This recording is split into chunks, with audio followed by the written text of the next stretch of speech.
had a guy, family friend of my father's age, who called him this week and asked if I was an anti-Semite. This is, ironically enough, the reason why I wanted Sam to talk to Ethan as well, because this is like getting too into inter-community conversations, okay? This is Jewish people's business to a certain degree.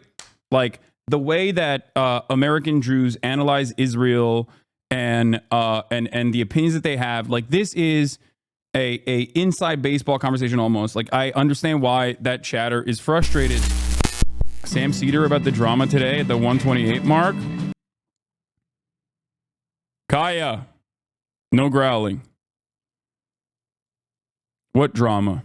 Yeah, I'm not the biggest Pete Buttigieg fan, but he was the mayor of South Bend, Indiana. The book. Yeah, exactly. Call him. So I've sorry, I'm like really nervous. I'm calling because I've seen like a lot of really crazy mudslinging towards one of my favorite content creators, whom I know you have a good relationship as well with, Hasan Piker. And I'm not sure. Damn, he's going straight to Unk, dude. He's going straight to Unk. That's Unk. That's my uncle. Everybody calm down. And keeping up with it, because it's sort of like this intersectionality between like political commentators and like random crappy YouTube drama. But and I know that you also have a relationship or have been on the H3 podcast.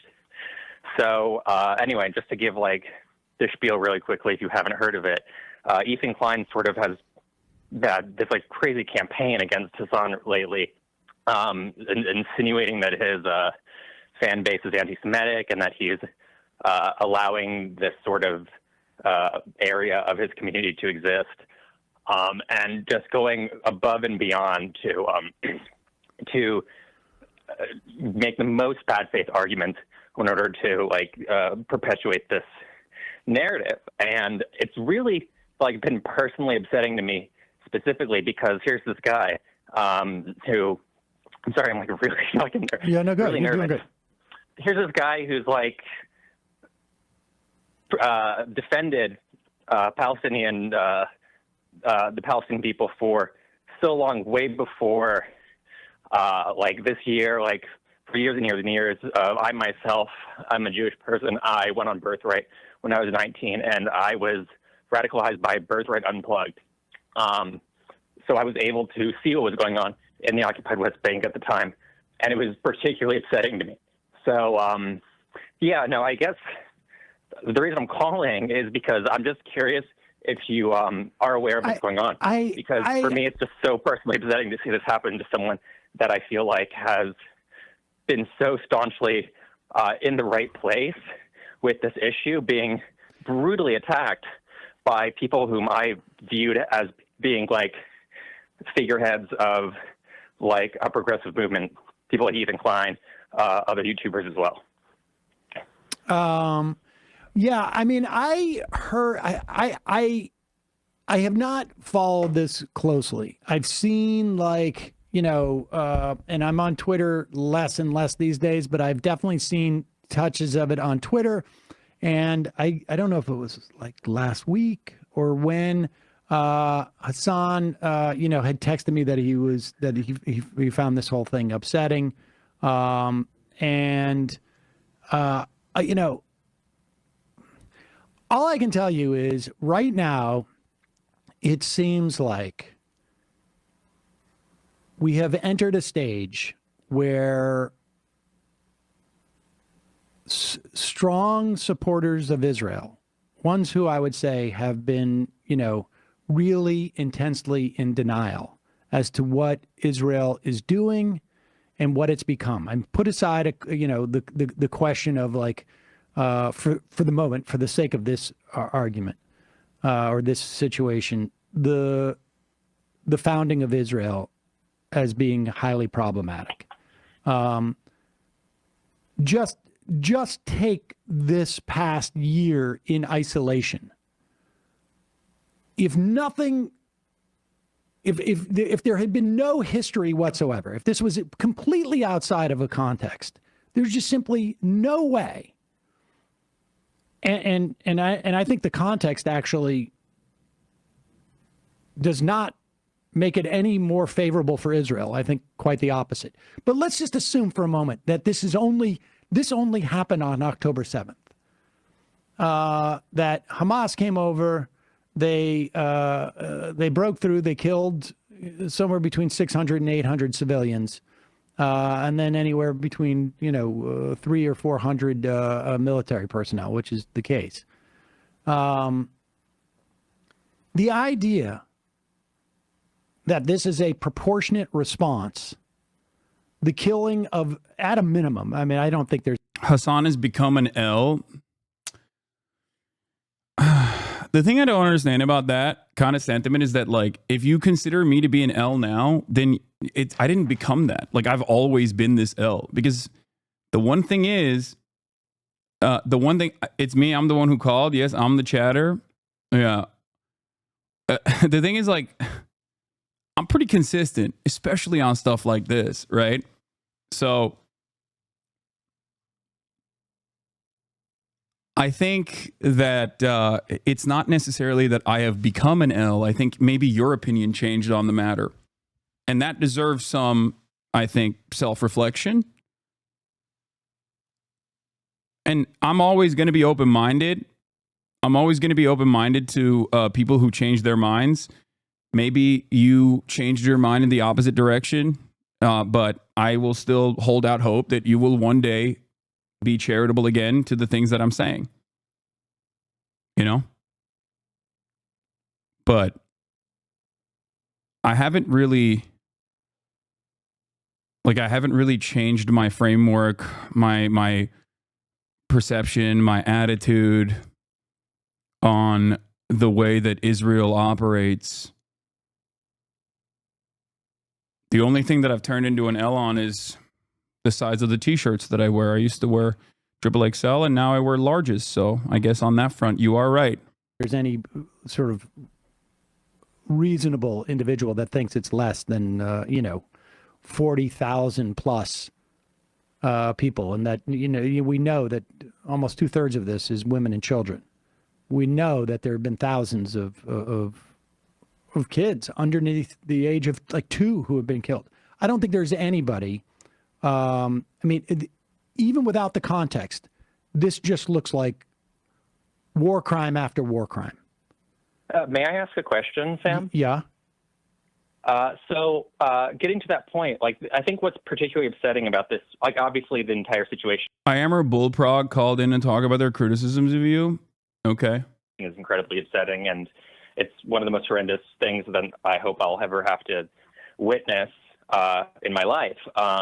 But I think what's particularly upsetting, like I mentioned before, is seeing people whom I previously thought were fairly progressive become like radicalized against this issue. And well, listen, you people that are so much worse with their bad faith arguments. And I wonder if you think it's more about that, just like this hits home for them in a weird way, where they're able to suspend their disbelief. That was the point that I was trying to make. It's like, I feel like we have hit a stage of this now where it is so horrific, it is so obvious that even without you can't even acknowledge it. Even without context, that to remain in denial, you need to go further, right? Like, you can't hunker down. You need to go on the offense. I will tell you this.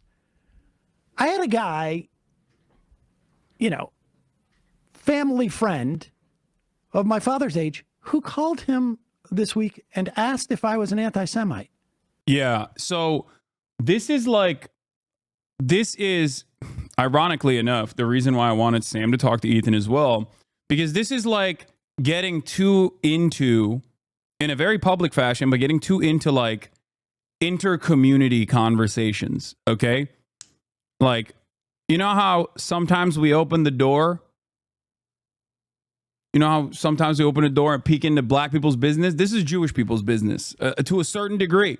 Like, the way that American Jews analyze Israel and the opinions that they have, like this is a inside baseball conversation almost. Like I understand why that chatter is frustrated, because he's like recognizing the cognitive dissonance demonstrated by people who he recognizes were progressive, who have like who have gone through a genuine attitude change, right? And yet that attitude change has like limits in terms of the analysis.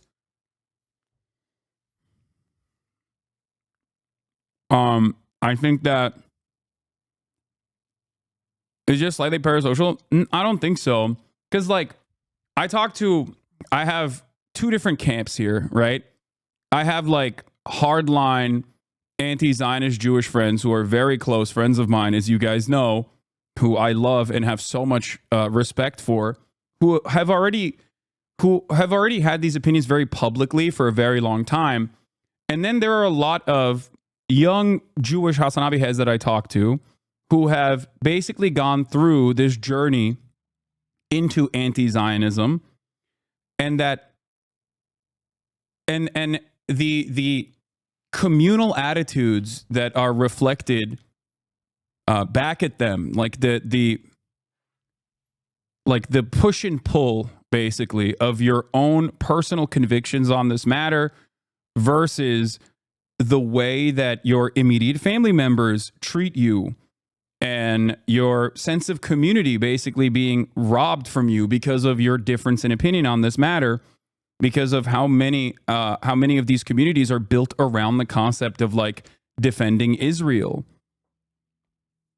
I think that's a real issue. Sense of community, Lamau? No, I mean, it's true. What do you mean? You can't say that like sense of community, Lamau.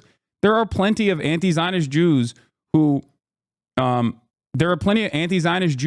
literally are just like, dude, I don't know what the fuck to do. Like, you know, you have Hillel on campus, you have all these like Jewish groups on campus, and they straight up are like, oh, are you fucking anti-Israel? Fuck you. You're a token. Get out of here. Like, you get excommunicated like a fucking Mormon. To be clear, I've been pro-Palestinian since I did Birthright Unplugged at 19. I'm 33 now, but it's upsetting because I saw firsthand the propaganda. Yeah. No, I'm talking specifically about like when I go to the encampments and stuff and I talk to the students there. One of the most common things I heard from Jewish students at the encampment was like, you know, you have no, like, you basically don't have the same like community resources all of a sudden, because like it's just, they take that shit away from you. You're like not a part of it. You know, you have to be pro-Israel.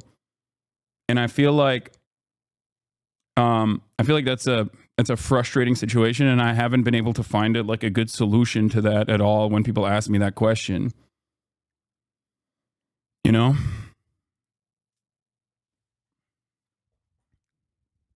Like, I do understand how that would be. I can understand how that would feel. That sense of isolation is going to be something that is damaging to your psyche for sure. Like, I get that. I don't know. This is 100% going to be clip chimped. Wait, why? Well, I didn't say anything. I did not say anything even remotely inappropriate here. I'm talking about my own personal experiences talking to anti-Zionist Jews that are HasanAbi heads at college encampments. Like, if they fucking, you know, if people clip this out of context to say that this is anti-Semitic, then so be it. Like, I've been getting called a fucking terrorist every goddamn day. I've been getting called an Islamist fundamentalist terrorist every fucking day. I think the best phrase to describe the thing that myself and a lot of other fellow Jewish HasanAbi heads is internalized shame.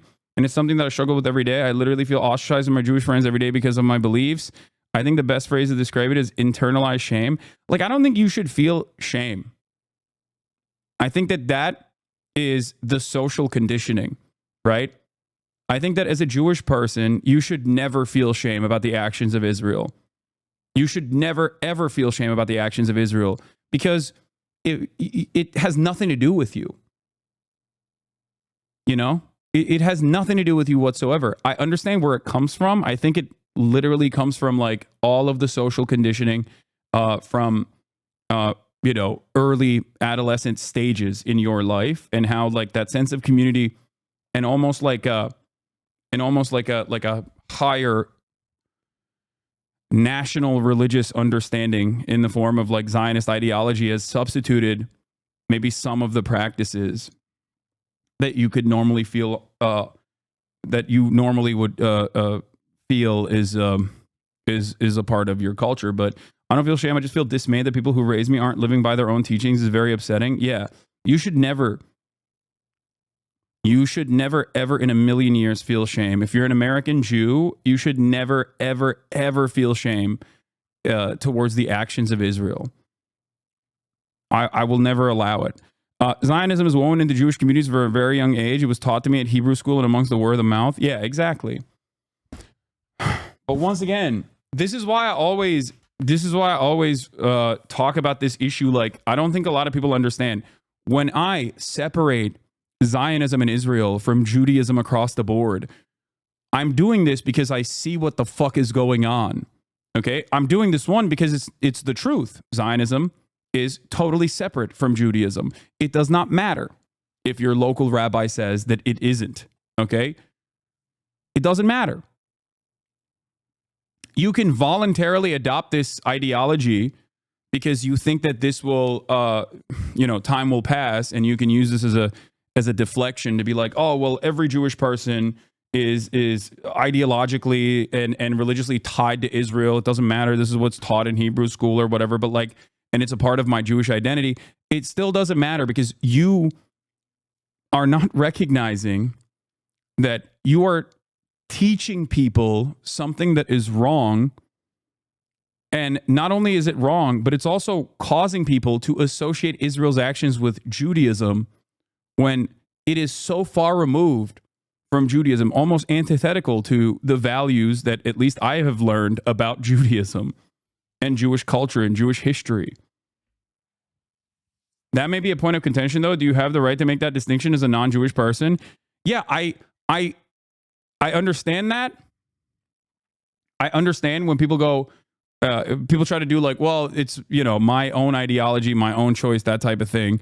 It's not because of Israel. It's because I'm shamed by my community for not being pro-Israel. I know this is a long shot, but I would also be more than welcome to guest star one day to talk about my upbringing and the constant struggle of being someone who is Jewish and anti-Israel. I know you've talked about this a billion times, but I still be open sometime if you want. I'm pretty sure Megaphonics will also be more than glad to do so as well. Yeah. I hate how insane everyone has become, and it's impossible to talk to family I used to be friends with on holidays. I've seen too many dead babies. I literally burst out at any of my family when they bring up Israel, like, I want my grandparents on Haifa dead. It's my fault for seeing Palestinians as humans. Yeah. But like, I'm like, Sam himself has is personally talking about his own experiences. Like, people think people in his own community, in his own immediate circle of friends, is like looking at him and assuming that he is like anti-Semitic for his opinion on Israel. And it's a very weird situation because, like, when people say white people are under attack in America or Christianity is under attack in America, we all understand that that's fucking bullshit, right? That is the oppressive group trying to do a reverse racism narrative. But with anti-Semitism, there is real anti-Semitism. There is actually a sense of marginalization that is valid. There is actually a genuine impact of anti-Semitism that is a canary for fascist ideology. So when that gets diluted with anti-Zionism in a very nefarious cycle that tries to associate all of the actions of Israel with Judaism, you are literally, without recognizing, telling people something that is objectively false, okay? Just like Saudi Arabia and its actions have nothing to do with Islam, okay? Or the rest of the Muslim world, Israel's actions have nothing to do with Judaism or, how American Jews or Jews wherever they live in the world and their day-to-day experiences. It has nothing to do with that. It is a state, right? It is a state built around an ethno and religious supremacist ideology that is built on top of an area where there are millions of indigenous people and tens of millions that have been displaced already. Like, it has nothing. It has nothing to do with Judaism across the board, no matter how hard people have packaged it as such. And it always feels like I'm going crazy when people associate it when they are either Jewish themselves or pro-Jewish, right? It's like hearing straight up a Muslim guy in the Western world be like, claiming that like ISIS is actually good for Islam and that ISIS actually is the true idea of Islam. It's like, what the fuck are you doing? Like, what are you saying? That's what it feels like. And I can't. You've made a turn, man. Not a good path. Once again, I have not. Especially on this issue, I have not. You either weren't paying attention in the past or your opinion most likely changed. Unless you can identify what the turn is, you know, unless you can identify in your mind what the turn is, we can't have this, we can't have like a normal conversation. It's just your vibes.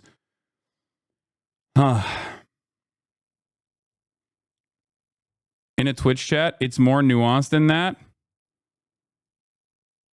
What? It just, you can give some talking points, I assume, I suspect, right?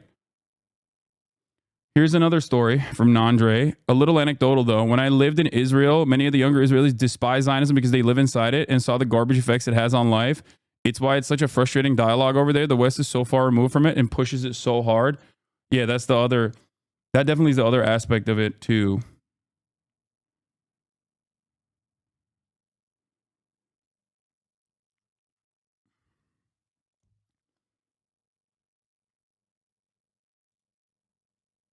I'm giving you the opportunity to speak up.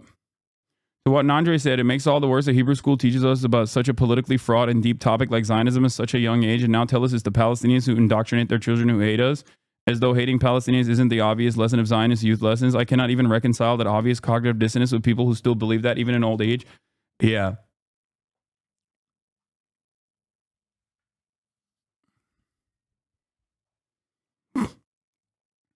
It's just... You can point to videos that I have on this topic, ironically enough, with the same exact people that I'm still talking to on the same exact subject matter from like 8 years ago. You know what I mean? That's what's so funny about people being like, wow, you've changed. I have not. You either weren't paying attention to what I was saying for the past almost decade, or your perspective on the matter changed, and now you analyze what I'm saying with a very different lens. Again, it's more complex than can be said in a chat. You were literally asking me for talking points, and I refuse. What? Okay, so what do you want? You just wanted to chirp? That's what it was?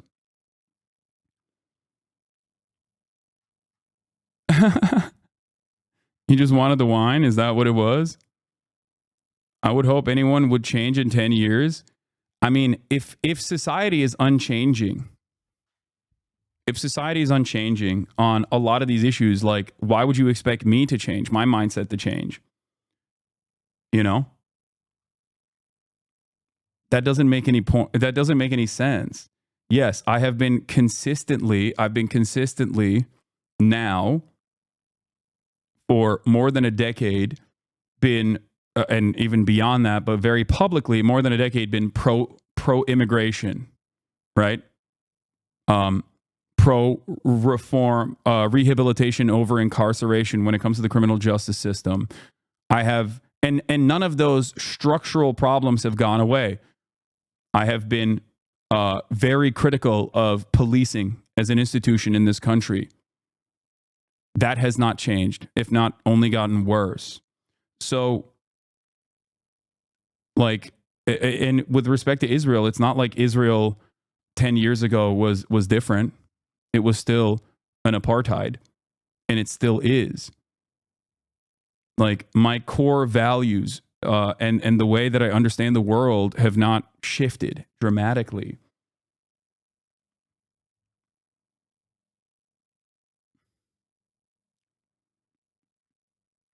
For most people, not just you.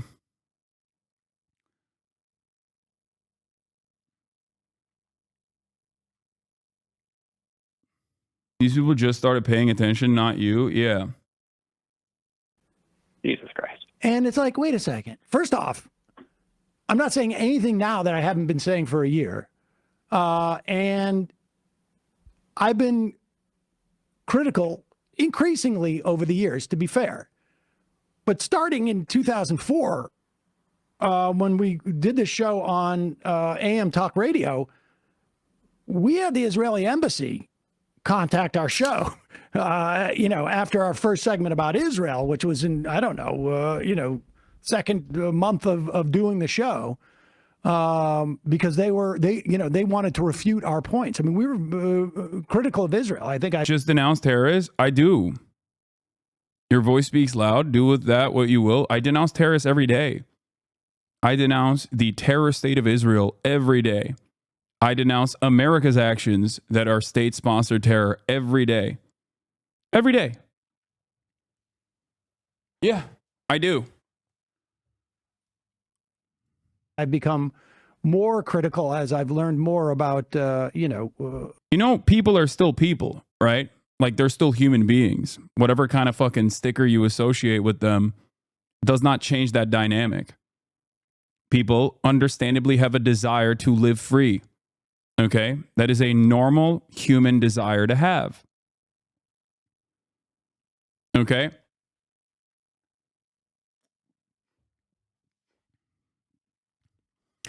If you understand that the standard of violence is set by the larger, more powerful party, which in this case would be the settler colonial country with nuclear arms that are getting endless amounts of funds and weapons from the largest superpower on the planet historically, then you have to recognize that the overarching harm, the larger harm, is always still coming from Israel. Israel is setting the standard of violence.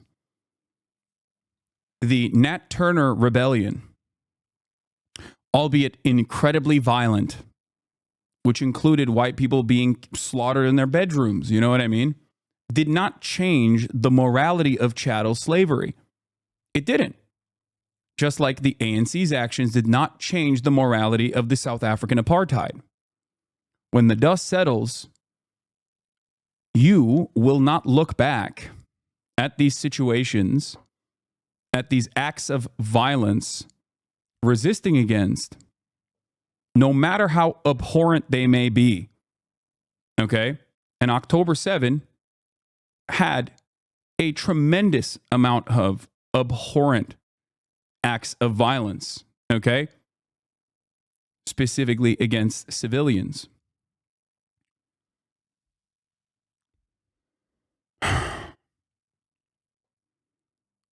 When the dust is settled, if there is truly a progressive slant to history, you will look back at that as a dark moment in history. But ultimately, the much larger harm will be accurately pointed to and the much larger issue will be in the hands, the larger responsibility will be in the hands of the settler colonial entity. Okay?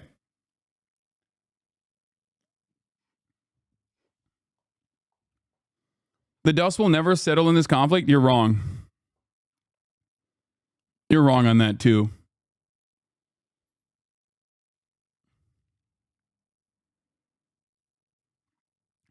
No, the dust will settle on this for sure.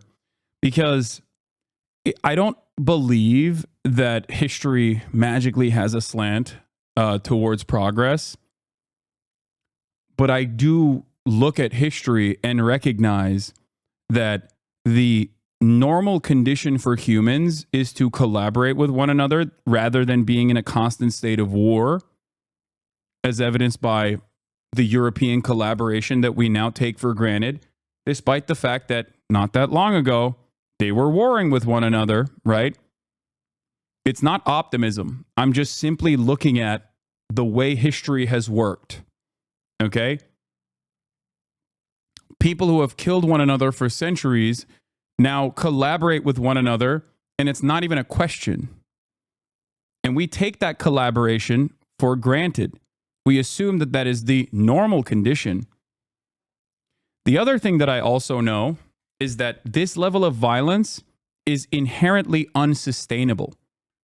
Okay? This level of violence that Israel is dishing out to every single one of its neighbors and to territories that it currently illegally occupies is completely and utterly unsustainable. Okay? That's it. Fascism is inherently a suicidal ideology. It is constantly seeking out an out-group at the behest of protecting an in-group. History is riddled with examples of ultranationalist ideologies self-destructing, including, but not limited to, Nazi Germany, its rise and its fall. Okay? Israel is now, due to these last 12 months of endless, unlimited genocide, a complete pariah state, not only by the third world, the global south, the developing nations, which always saw it as a colonial apparatus, but also now the first world, Western nations and their populations, especially younger populations in the West, recognize the reality. They can see right from wrong. This creates a shit ton of pressure. Israel cannot maintain itself as a Western adjacent nation, as a tourism destination, as a destination for academics to go and visit, as long as it keeps up this level of unlimited violence. There is a material harm, that a cost that Israel is incurring right now. Okay, a debt to all the bloodshed, both on the social front, the social capital that it's expending, but also on the economic front.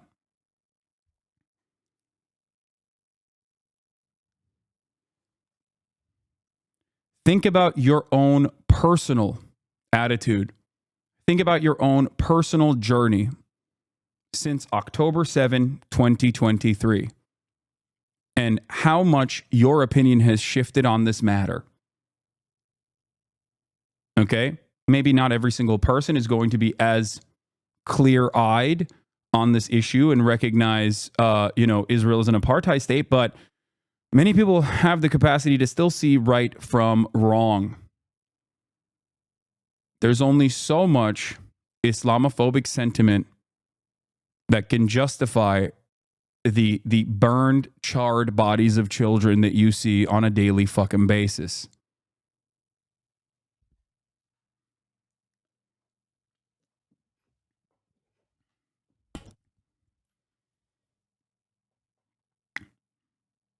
Anyway, let's continue.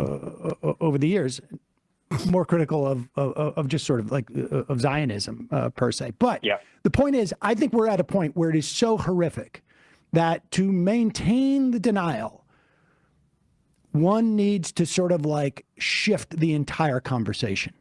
I do not believe that Hasan is anti-Semitic. That has never and that's the come weird up. thing too. Like Where does this? I watch a lot of his streams, and if you're making those types of arguments, it has to be in bad faith, because, or you're at least like clip chimping, as he would say. I don't know because if I just never have witnessed mean, anything look, even remotely like that. I haven't followed this close enough, but I don't know if it's in bad faith as much as it is, at least in the instance of Ethan, that it is very, very difficult for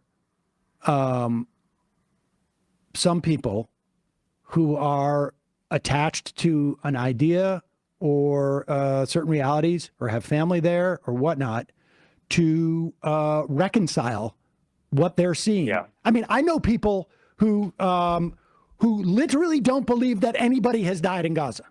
They think it's all fake. I mean, it's infuriating because I've experienced way more hostility and anti-Semitism from fellow Jews than Hassan, Morgan, or anyone who's been attacked this week. Yeah, I mean, because we're not anti-Semitic. Like, humans are intrinsically social beings. Civilization begins when we take care of the vulnerable, and it crumbles when we are violent. Fascism is anti-evolutionary, and progress and freedom is in our human spirit. I agree with that for sure. The amount of denial, like we're in that that era, that phase of the epoch where like it is so hard to deny, even if you can justify. I've said it a billion times, HasanAbi. If at any point I felt that this chat's room status as one of the safest and best regulated places against anti-Semitism on the internet was in question, I would make it known or leave. I'm still fucking here. That, I mean, I see it. I view the anti-Semitism allegations, smears, not even allegations, the smears in the same vein as I view people saying that I'm transphobic. And sure, there are plenty of people who still maintain this belief that I am transphobic, right? Some trans people online probably think that I am transphobic, right? This is one of the largest trans communities online. You know, it does not matter. It does not matter what people say. This does not change my analysis. This does not change my advocacy. I can't counter a false framing that you have hallucinated.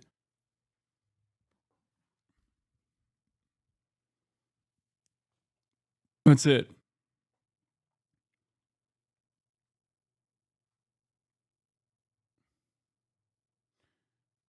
It's a coordinated and targeted smear campaign that is being laundered via this drama. It's completely fucking selfish and bigoted. All of it is in bad faith and it's coming from a very specific corner of the internet. Yeah. I think the dominant American version of Jewish authenticity is deeply cornered into the Zionist paradigm, one where you have to hold your tie to exist in exile, but now in relation to an actually existing Israel.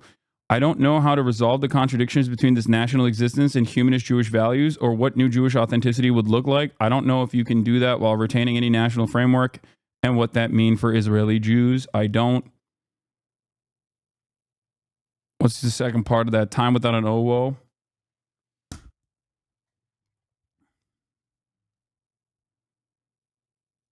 I know you're not anti-Semitic, but with the right clips, I can understand why some things make some people uncomfortable. I think that's the problem with streaming 8 hours a day for 50 years. Not everyone will understand you to the same degree. Yeah, but the benefit of that, of my streaming 8 hours a day for fucking 10 years, not 50, is that you can also find the actual context in which I'm saying certain things. No second part, I just don't know, is for American Jews to hold those discussions. Like, you will never be able to convince me that American Jews cannot arrive at this point if there are Jews in Israel who recognize it and are anti-Zionist, like Time Without an OO. You know what I mean? It's just crazy. I know what it's like to grow up in a fucking ultra-nationalist culture, an ultra-nationalist country. You know what I mean? I know what it's like. It takes a lot of fucking... It takes a lot of resistance, resilience, intellectual curiosity to overcome things that people take for fucking granted. One of the best things about America, I guess, one of the kind of weaknesses about American nationalism is that they're so hyper-focused on their treats that it's like much easier to fucking examine this kind of thing, especially when paired up with the lack of interest in creating or cultivating this like national mythos in the United States of America, because like we care more about capitalism and upholding that than we do about like having some ultra nationalist movement. Anyway.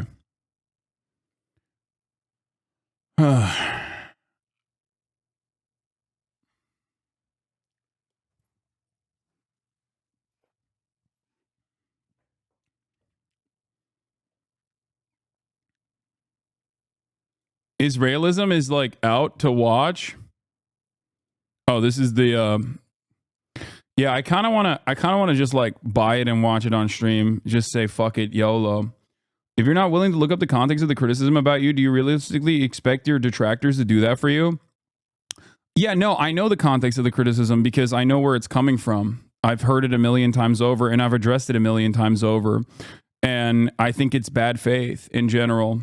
So it's kind of silly to hyper focus on it. What I also find really funny is that like it's literally packaged clip chimps and then people turn around and go, why won't Hasan address these bad faith smears that are directly antithetical to his values and his track record on this issue, right? Why won't they address that?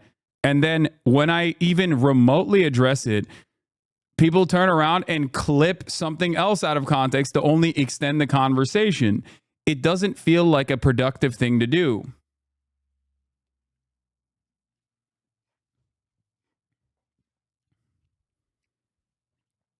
There are videos out there with millions of fucking views. Say for the sake of argument.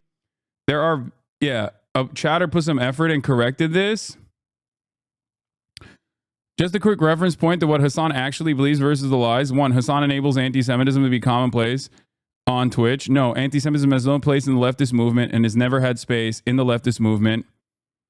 Oh, wow, this is like a fucking massive effort post. Holy shit.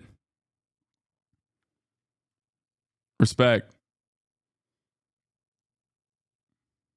Yeah, it's the why don't you respond to the criticism Innuendo Studios video As that a reasonable moderate, ask, why don't you respond to criticism?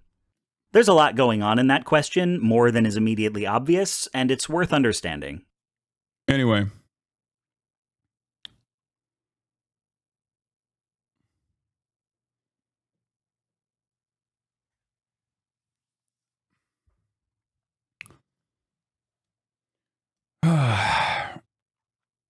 Like there are smear videos of me on every single issue that I have extensively logged countless hours on. Transphobia, white supremacy. Though I guess the one thing that they haven't smeared me on is like that I am not sufficiently like pro Middle Eastern population. That's the one thing. But we'll get there was that too. People were saying that I was not sufficiently pro-Palestine because I drink Coke on stream. You know? So I guess even that exists out there in the ether. Every single thing that is readily available for all to consume on my YouTube page, on the many VODs, thousands and thousands of hours logged on every single issue.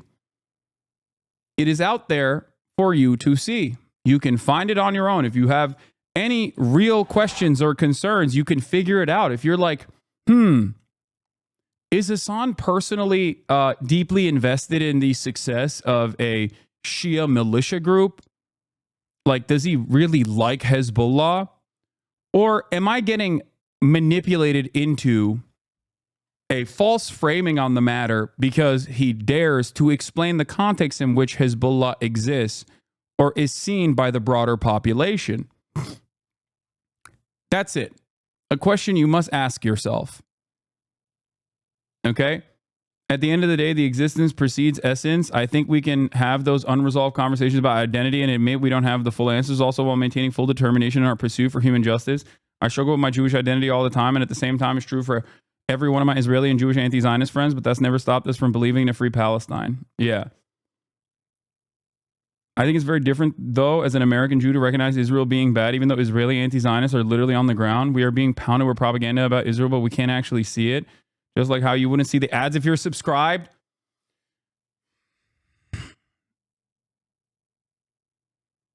I have to rely on you and other on-the-ground journalists to see what's actually going on while Israelis can just look at it right in front of them.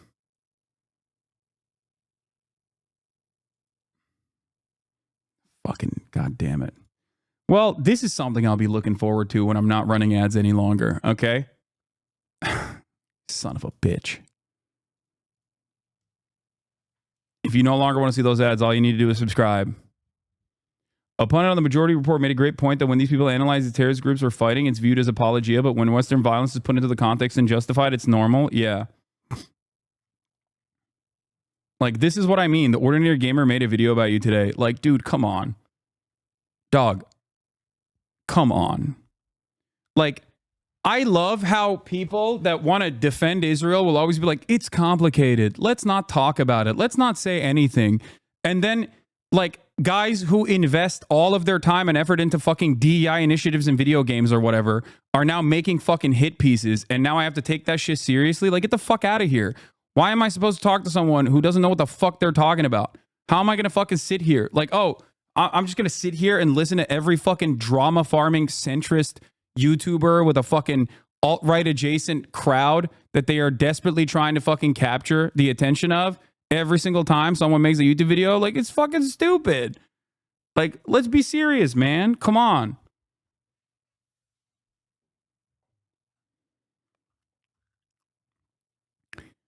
Just a quick reference point to what Hasan actually believes versus the lies. 1. Hasan enables anti-Semitism to be commonplace on Twitch. No.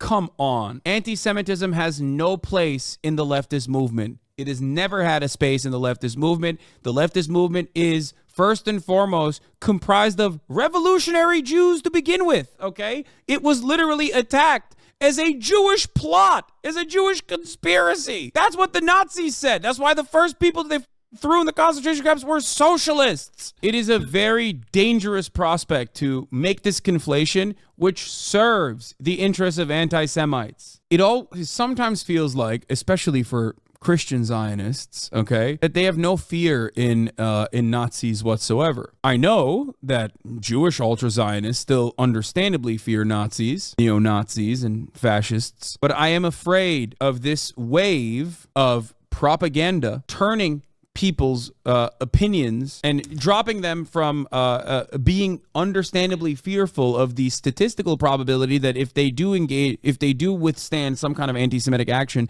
it will be in the hands of a neo-Nazi rather than a Muslim person, okay? But the other side of this also is very frustrating. A chatter said, what about anti-Islam? What about Islamophobia and actions such as Islamophobic actions? We do not have a good enough mechanism, unfortunately, in the United States of America, which has in the past 3 decades made Muslims globally their major enemies in an effort to justify their blood and soil propaganda and imperialist actions in the Middle East. So there is no mechanism to truly figure out exactly what level of anti-Islamophobia or what level of Islamophobia exists in society right now. There was a Damn, that's crazy.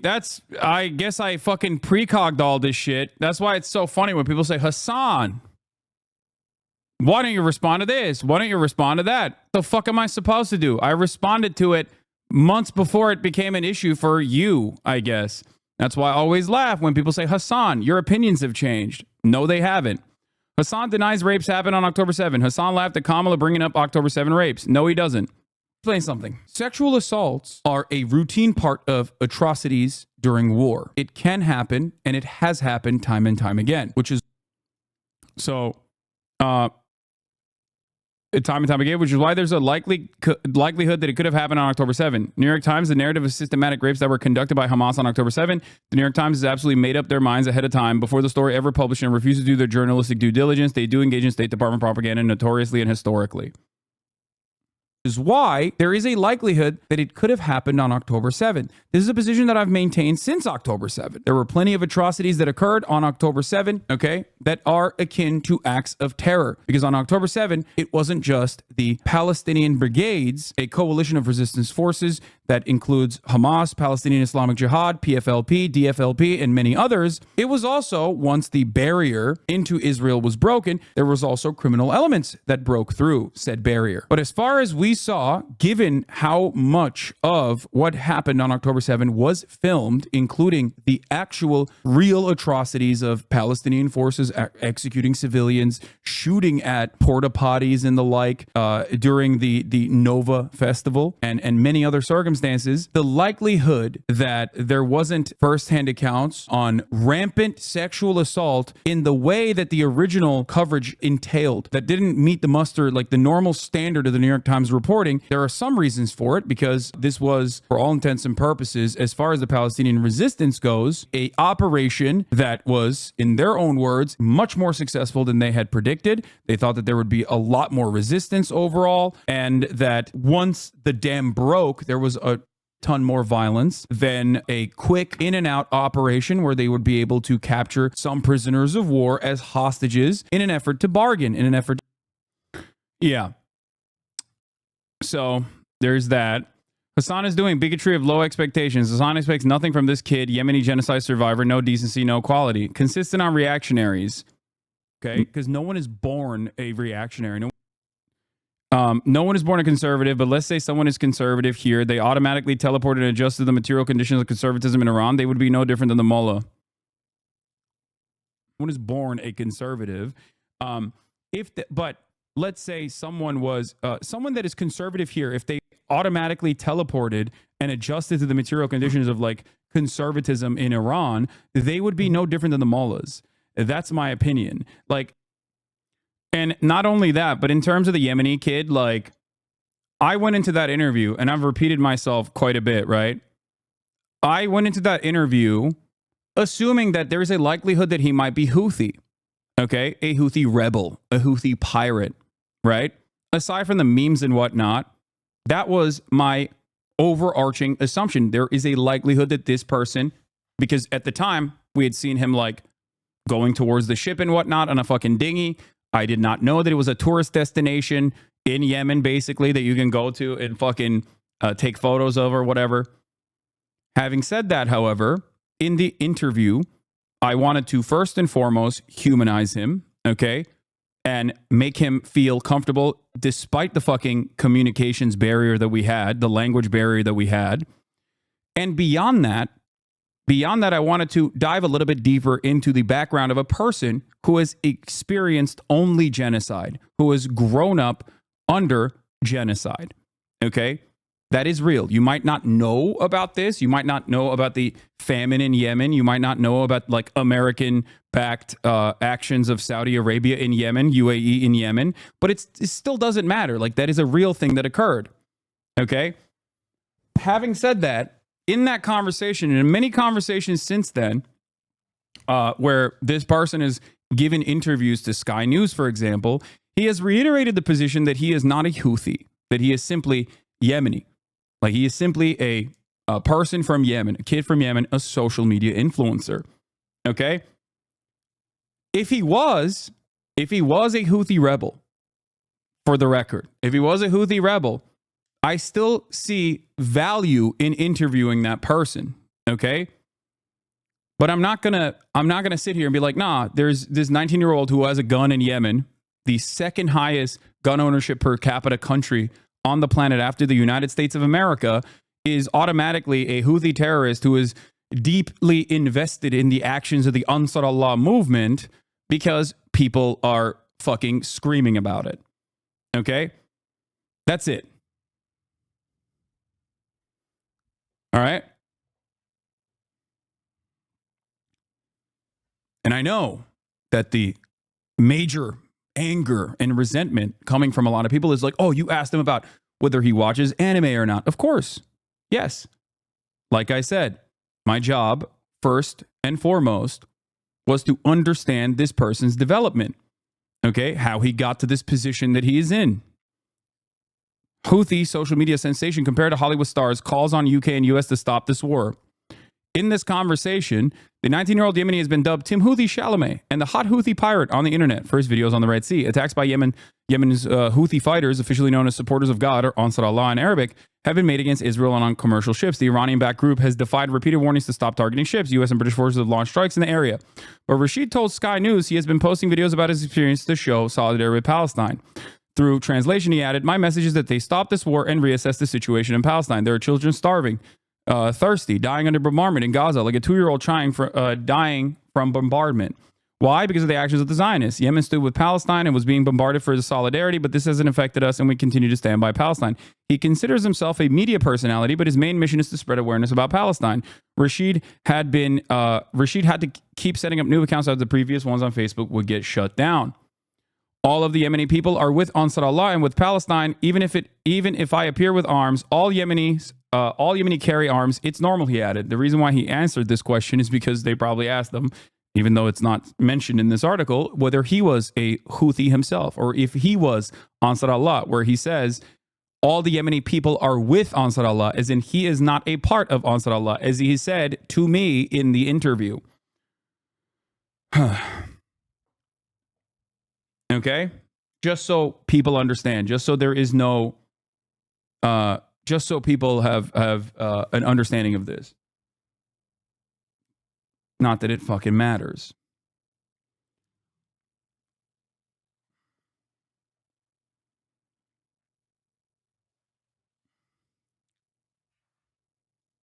This part is also interesting to hear. Sam talks about the terrorist apologist accusation here. I said that he had been doing, I think it was like, he has been doing worse than apologia for Houthis and Hezbollah or something. Okay. And it was taken as like you can't criticize, resistance groups. Yeah, I mean, I think... And I could go into the examples of what made me recoil, but... This is a different chatter. Context, caller had sent a message a week before this. This is bullprog. I assume that's like another content creator.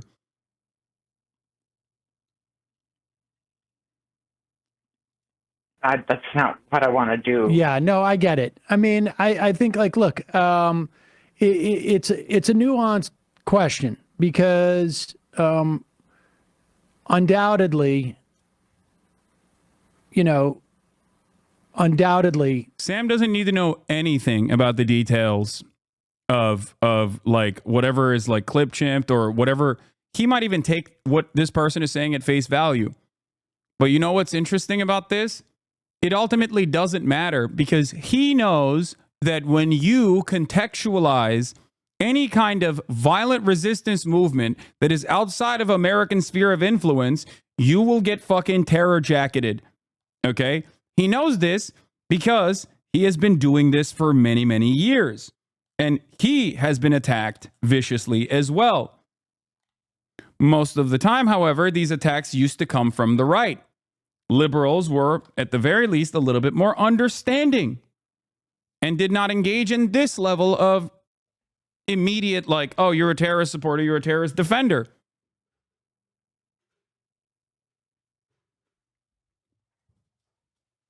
So there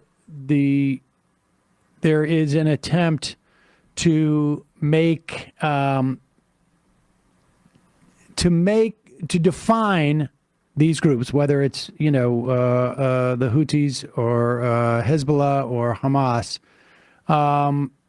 or the Israelis for that matter, in the most absolutist terms. And certainly, you can have terror tactics and be a liberation movement. And people can make, assessments, as to tactics and to efficacy, because people always, make these assessments. The Houthis, I don't think are, I don't think they're role models, as it were. There was value to some degree. That's what I was getting at. What's that? And that's kind of what I was getting at. okay, but then there is no argument. Okay? Because I have time and time again talked about this aspect of this, of their civil governance or their domestic affairs or their ideological positioning as being directly at odds with mine. Same with Hezbollah, right? It is utterly irrelevant in the conversation surrounding their actions against Israel's endless bombing campaign. And this is what I always say. This is what I always say. Always. If you look to Hezbollah's ideological position on gay people, okay, or the Houthis' ideological position on gay people, or their actions that they've taken against gay people in Yemen, and you turn around and go, damn, dog, can't believe you're defending that, you're a fucking idiot. I have never defended that, and I will never defend that. The point is, it is utterly irrelevant in the grand scheme of things. It is utterly irrelevant because the reason why they're being bombed is not because of their, death campaign or destruction campaign upon gay people or whatever, okay? If you personally believe that Operation Prosperity Guardian is being done to defend homophobia or to fight against homophobia, you are the biggest rube of all time. Hassan Nasrallah was not assassinated by the state of Israel for Hezbollah's actions in Syria. Hassan Nasrallah was not assassinated by the state of Israel for being homophobic. Hassan Nasrallah was assassinated by the state of Israel alongside PFLP and DFLP leaders who had nothing to do with the cross-border bombing campaign that was going between Hezbollah and Israel, by the way. But they still were assassinated in that same night because of his position as a figurehead that resists against Israeli bombing campaigns in Gaza. That's it. Not actually irrelevant. It's just that it should be treated as a different issue. No, it is irrelevant in this conversation. Okay? It is irrelevant in this conversation, especially in the same vein that, like, if you were to turn around and be like, well, sorry, I don't know what America's opinion on gay people was in the 40s, so I will not fucking talk about their actions against the Nazi regime. That's ridiculous. People would fucking laugh at you if you were like, well, excuse me, America was a segregationist shithole in the 40s. So what? Were they the bad guys in World War II? No, they weren't.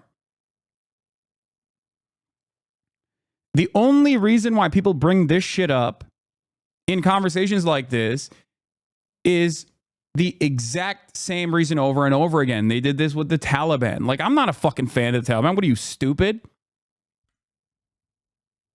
It's to justify permanent occupation. That's it. It is a way to try and be like, well, they're bad guys too. It's like, yeah, sure. Are you fixing it? Or are we the big bad? Yeah, it's like saying British sterilized gay people, so they actually were the bad guys in World War II.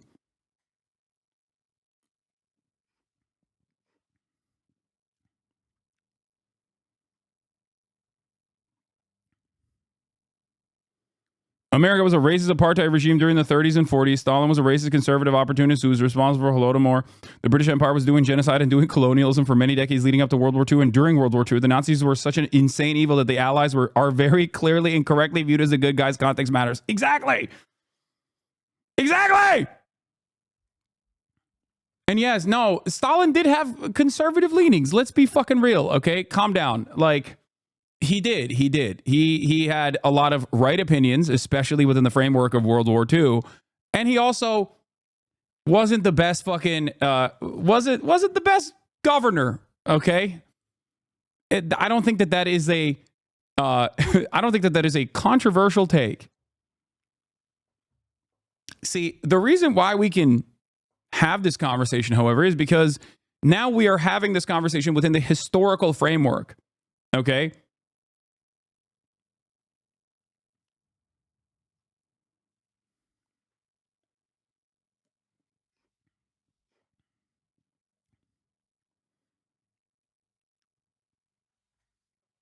Yeah, they did. They chemically castrated Turing because he was gay, the guy who pretty much saved the war. I know. So,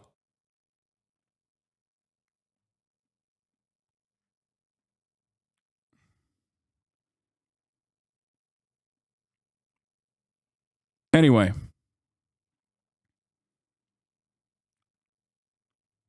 The example I like to use is how Florida has that law that says they have to teach slavery, had some upsides, but you won't hear me saying they deserve Milton. Exactly.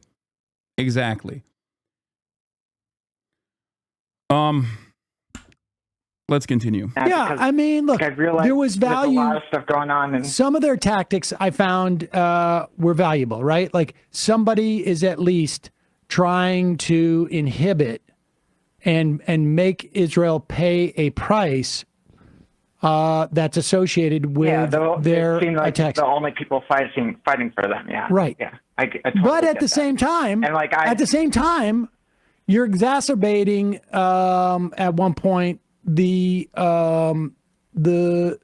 starvation in Sudan. Some of those ships are sending goods and are sending food supplies and aid to Sudan. I mean, so it's not, none of it is black and white, and I think, but certainly like the idea that there's total denial that Hamas was is a liberation movement. People can, I think, Disagree with it's- people can disagree with their methods. Okay? They can. And there has been many thoughtful criticisms of their methods and even historical reference points as to how they evolved into the violent actions that they thought were appropriate in terms of causing the settler colonial state to incur a penalty for its maintenance of the apartheid. Okay? I don't even agree with what Sam said in terms of like Ansar Allah is responsible for some harm in Sudan, but especially considering that one of the countries that also was responsible for the fucking famine and genocide in Yemen is currently also responsible for the RSF doing a genocide in Sudan. Please just say anything about Sudan. I have talked about it before. What do you mean? Then talk about Sudan for once? I have. It's the UAE.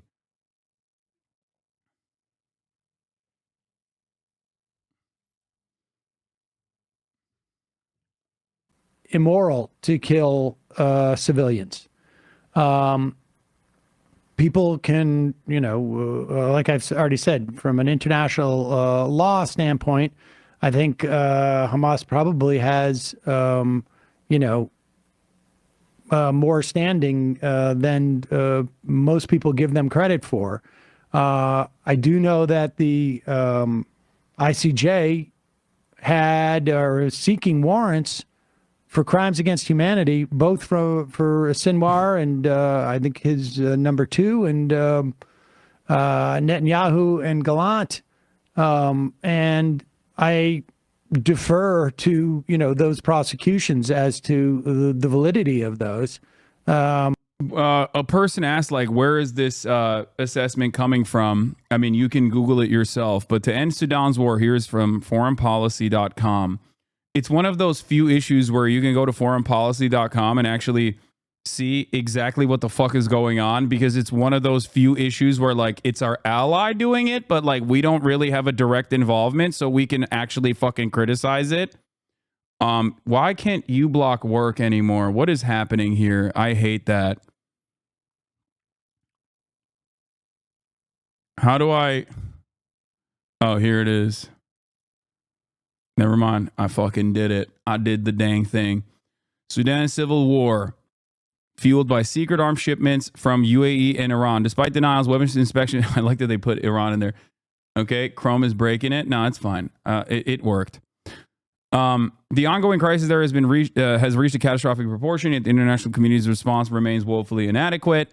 A series of missteps and political maneuvers have undermined efforts to provide meaningful assistance to those in desperate need, and the Rapid Support Forces, the RSF, the paramilitary group responsible for much of the violence, has yet to be held accountable for actively destroying the country's food reserves. The situation demands immediate action and a drastic shift in approach from global leaders and institutions. At the core of this failure is the United Nations Security Council's persistent delays in addressing findings from its own panel of experts on Sudan. These findings document credible allegations of the United Arab Emirates' involvement in violating Darfur's arms embargo by supplying the RSF with weapons and ammunition. Furthermore, The Guardian reported that the UK government officials have been blocking discussions of the UAE's involvement in the Security Council for months, including after the Labour Party took power in July. So if you want to understand, it is like somewhat associated with the Western leadership refusing to reckon, Western leadership refusing to rein UAE in. But once again, we rarely ever get our allies in the region to rein it in, seemingly, especially when, you know, you're going to laugh about rape or deny today. Chatter, I think you should probably watch this. You should probably look at this if you are legitimately concerned with this. You know, this will probably cause you to understand that you are maybe deluded or wrong. I like that there is this massive effort post, by the way. Respect. Respect to the person who made that. I don't think that you care about the truth, though.